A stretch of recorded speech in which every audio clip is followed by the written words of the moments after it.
हम हर बेवफा खून से तहरीर करेंगे। जनाब सदर, 6 सितंबर का दिन तो हम फकत दुनिया को अलामत के तौर पर दिखाते हैं, वरना दुश्मन तो हमारा हर दिन दिफा पाकिस्तान का समझे। इस बात का सबूत तो कौम का बच्चा बच्चा बार बार दे चुका है। ग्रामी कद्र, आज मैं हवाओं से आकर चाय पीकर तारीफ करके बाय रोड जाने वाले दुश्मन को आईना दिखाना चाहती हूँ।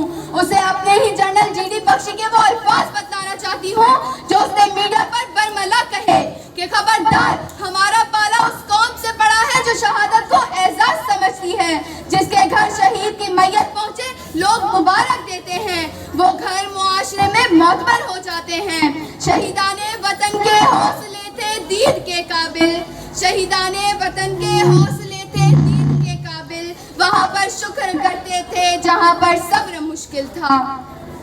जनाब सदर, दुश्मन भी ये तस्लीम करने पर मजबूर है।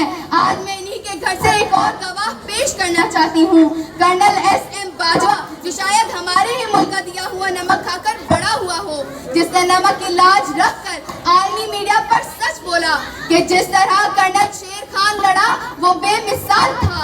जनाब सदर, मेरा गवाह कहता है कि ऐसा लगा जैसे कोई जान की परवाह किए बगैर खुद को हमला करने आया हो।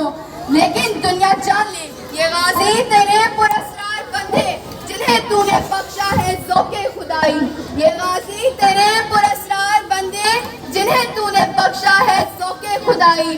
दो नीम इनकी ठोकर से सहरा दरिया, सिमट कर पहाड़ इनकी हैबत से राई। जनाब सदर, उसने दिफाए वतन की खातिर जान देकर शहादत खरीद ली और निशाने हैदर लेकर अमर हो गया। अब मेरे अजीज साथियों, ये तो नवाकिली गांव का कर्नल शेर खान था। अब जरा मेरी सरजमीने शादबाद का दुश्मन हमारे हवलदार लारक जान के वो अल्फाज भी सुन ले जो उसने जामे शहादत से पहले कहे कि जख्मी होकर वापस आने से बेहतर है कि आगे बढ़कर दुश्मन से उन जख्मों का हिसाब लिया जाए। जनाब सदर, ये अल्फाज हमारे जवानों की रगों में खून की तरह शामिल हैं। तो बस हमारे वतन का दुश्मन की जान ले कि हमारा हर दिन 6 सितंबर का है, कि हमारा हर दिन दिफा पाकिस्तान का है। पाकिस्तान जिंदाबाद, पाकिस्तान बाइंदाबाद। शुक्रिया।